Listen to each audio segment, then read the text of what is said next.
Black people hate being black. Lord,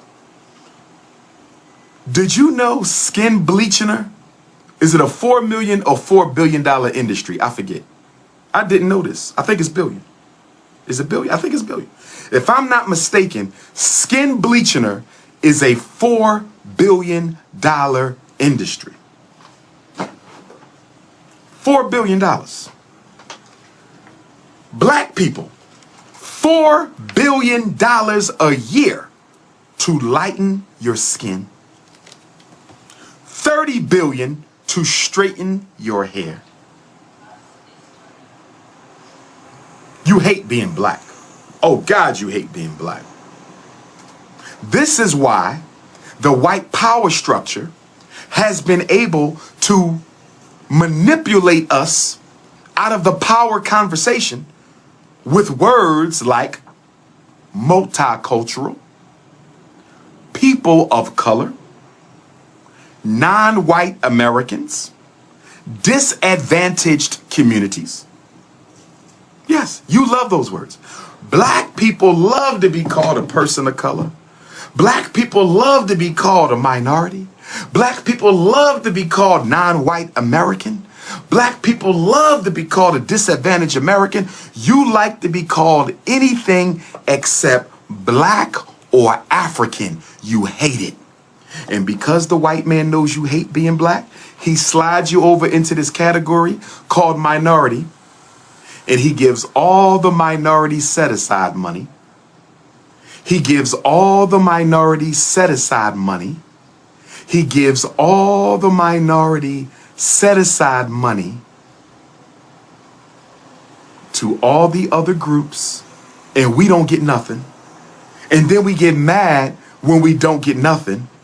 And the reason you don't get nothing is because you don't want to stand up and stand out and be who you are. If we refuse to be included in any other group except American African, if we did that, the whole policies would have to shift. If we refused to be lumped in with all the other non-white groups, so-called minority groups, they would have to change the whole policy of this country. Because so much of the policy is written for minorities.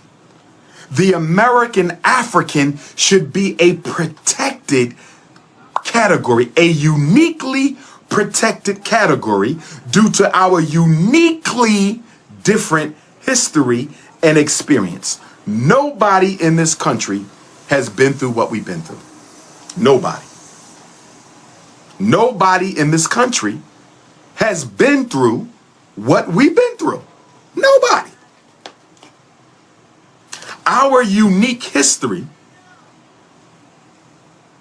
should be a plus in our political struggle, but it's not, because so many blacks don't want to be black.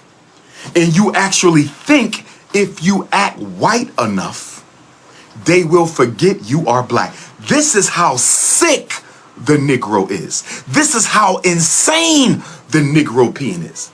This is how post-traumatic slavery diseased we are as a people.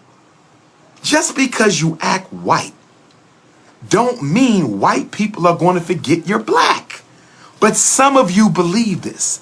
If I bleach my skin, if I get a white girlfriend, if I go to a white college, if I live in a white neighborhood, if I think like white people, talk like white people, act like white people, they will forget that I'm black. You don't understand white supremacy. You don't understand white supremacy. You will never, ever be able to escape your blackness. You will never, ever be able to outrun your blackness. You will never, ever be able to shed your blackness. The only place where your blackness does not matter is in your own head. The only place your Africanity does not matter is in your own head. The only place where you can be perceived as being something other than a black African is in your head. You post-traumatic slavery disease Negroes.